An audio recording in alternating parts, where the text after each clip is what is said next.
Hi friends, నమస్తే.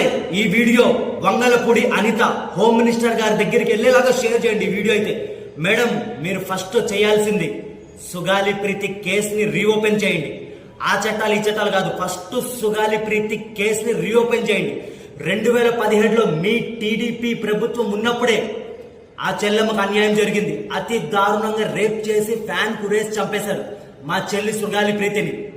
ఇప్పుడు మీరు చేయాల్సింది ఒకటే, 2019లో వైసీపీ ప్రభుత్వం వచ్చింది, అప్పుడు అస్సలు పట్టించుకోలేదు. మళ్ళీ మీ ప్రభుత్వం వచ్చింది.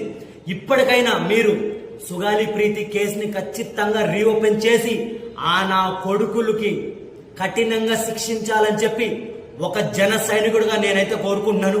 ఖచ్చితంగా మీరు న్యాయం చేయాలి మా చెల్లికి. మీరు న్యాయం చేసే వరకు మేమైతే ఈ పోరాటం ఆగదు. అన్నారు కదా సుగాలి ప్రీతి అని. ఇప్పుడు మన ప్రభుత్వం వచ్చింది, ఖచ్చితంగా సుగాలి ప్రీతి కేసుని రీఓపెన్ చేయాలి.